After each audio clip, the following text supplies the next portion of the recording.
સુરતમાં બીઆરટીએસ બસે વધુ એક વ્યક્તિનો ભોગ લીધો છે। સચિન જીઆઈડીસી વિસ્તારની આ ઘટના કે જ્યાં બીઆરટીએસની અડફેટે મોત નીપજ્યું।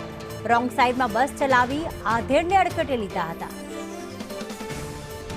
52 વર્ષીય ભાવેશ મહેતાનું બીઆરટીએસની અડફેટે મોત નીપજ્યું છે। નોકરી પરથી પરત ફરતી વખતે આ ઘટના ઘટી।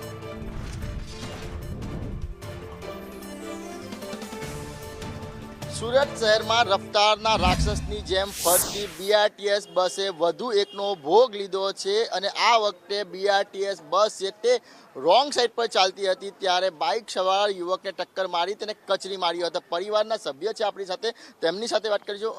તમારા કોણ થતા હતા અને ક્યાંથી ક્યાં જતા હતા? મારા ફાધર હતા, એ હોજીવાલાથી ઘરે આવી રહ્યા હતા ગઈકાલે રાત્રે 9:30 વાગે પછી। તો એ ફ્લાયઓવર પાસેથી ચલાવતા હતા અને આ એએમટીએસ આજે બસ બીઆરટીએસ વાળાએ એમને ઠોકી કાઢી રોંગ સાઈડ પરથી। તમારા ફાધર શાની પર જઈ રહ્યા હતા? બાઇક ઉપર જઈ રહ્યા હતા। અને બસ ક્યાંથી ક્યાં જઈ રહી હતી?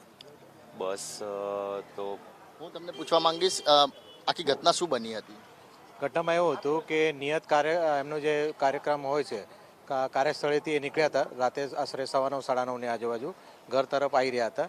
ઘરે આવતા પહેલાં એમને એમના સન સાથે ફોન પર વાતે કરી કે બેટા આજે મને મોડું થયું છે, હું નીકળી રહ્યો છું, આવતા મોડું થશે, મમ્મીને જાણ કરી દેજો કરીને।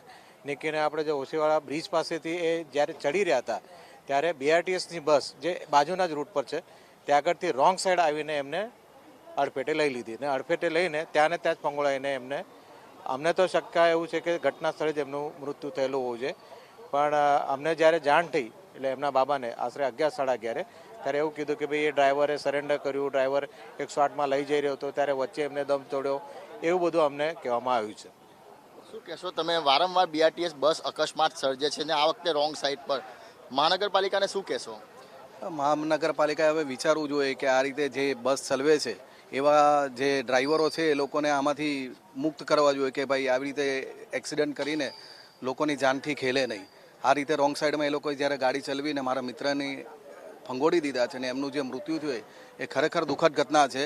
તો એ એસએમસી આ વસ્તુ સમજવી જોઈએ કે આપણે ગંભીર બાબત કહેવાય, કારણ કે વારંવાર પગલાં લેવાની વાત થાય છે, નોટિસો આપી દેવામાં આવે છે, ડ્રાઈવરોને જે કહેવાય કે દંડ આપવામાં આવે છે, પરંતુ કોઈ નક્કર કાર્યવાહી નથી થતી, સજા નથી થતી, એના લીધે જ આવું થાય છે। શું લાગે છે? ના એ 100% સાચી વાત છે તમારી, એને લીધે જ થાય છે, કારણ કે નક્કર પગલાં લેવામાં આવે તો આજે ડ્રાઈવર પોતાની હિસાબે સેફટીથી ગાડી ચલાવવી જોઈએ। જ્યારે એ માણસ રોંગ સાઈડમાં આવીને જો ઉડાવી શકતા હોય તો એ લોકોનું ડ્રાઇવિંગ કેટલું બેફામ છે આના પરથી આપણે વિચારી શકીએ છીએ।